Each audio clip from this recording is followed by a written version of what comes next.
ترکی میں حادثے کا شکار ہونے والے پاکستانیوں کے لواحقین نے حکومت پاکستان سے اپیل کی ہے کہ وہ ایجنٹ مافیا کو نوجوانوں کی زندگیوں سے کھیلنے سے روکے۔ عینی شاہدین کے مطابق تارکین وطن کی گاڑی کو حادثہ ترکی سیکیورٹی فورسز کی فائرنگ سے پیش آیا۔ اسی پر دیکھیں عاطف بٹ کی یہ رپورٹ۔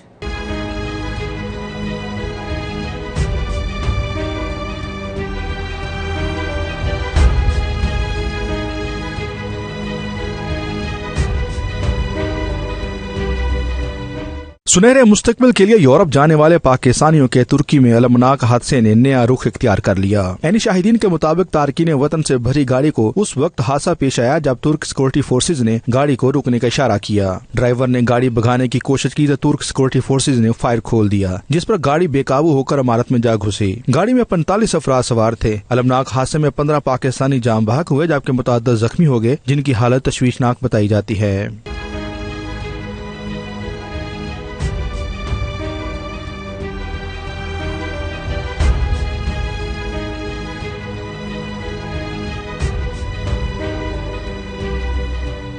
استنبول میں 92 نیوز کی ٹیم نے حادثے کی وجوہات جاننے کے لیے استنبول میں موجود حادثے کے زخمی پاکستانی محمد اقبال سے ملاقات کی۔ اس موقع پر محمد اقبال نے حادثے کی تفصیلات بتائیں۔ اسی اتنے ترکی کے شہر استنبول جو بول رہے ہیں، ٹھیک ہے، تے جڑا نا سانو اتوں گڈی چ پا کے کڈیا ہن ادھر یونان جا رہے سی، ٹھیک ہے، تے راہ وچ پویا جڑی ترکی دی پولیس انہاں سانو جڑا نا ڈکیا، انہاں ناکا لایا سی۔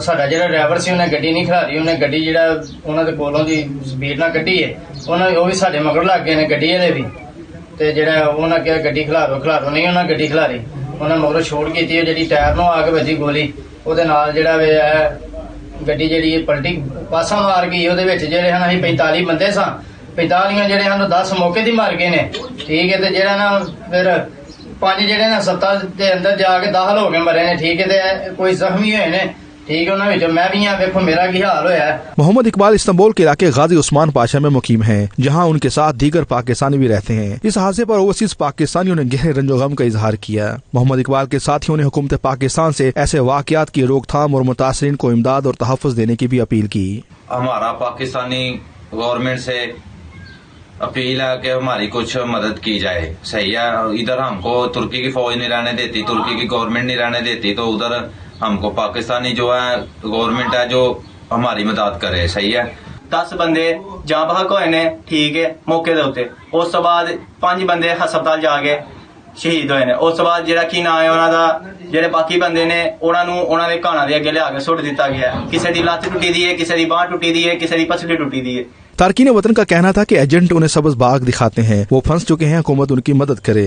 میری یہ گورنمنٹ سے اپیل ہے کہ یہ جو حادثہ ہوا ہے اس کے لیے نا یہ جو غیری رستے سے آتے جاتے ہیں ان کو روکا جائے۔ یہ حادثے کا شکار ہوئے ہیں تو ہمیں تو سبز باغ دکھائے جاتے ہیں، یہ ایجنٹ جو ہیں ہمیں دکھاتے ہیں کہ یہاں اتنا پیسہ ہے، فلانا ہے، ٹمکانا ہے، لیکن یہاں کچھ بھی نہیں ہے، یہاں ضلالت ہے، یہاں ہماری کوئی بھی نہیں سنتا۔ ہم گورنمنٹ میسی کے پاس گئے تھے، پاکستانی میسی ہے وہاں یہاں پہ، اس کے پاس بھی گئے تھے، انہوں نے بھی ہماری کوئی بات نہیں سنی۔ اوورسیز کمیونٹی رہنماؤں کا اس موقع پر کہنا ہے کہ ترکی اور یونان کے ذریعے یورپ جانے والے پاکستانی اکثر غیر قانونی راستہ اختیار کرتے ہیں، جس کی وجہ سے ان کی اموات ہو جاتی ہیں۔ اس سارے عمل کا ذمہ دار ایجنٹ مافیا ہے۔ ایجنٹ مافیا کی وجہ سے نہ صرف پاکستانیوں کی جانیں ضائع ہو رہی ہیں بلکہ ملک بھی بدنام ہو رہا ہے۔ حکومت کو ایسے واقعات کی روک تھام کے لیے سخت اقدامات کرنا ہوں گے۔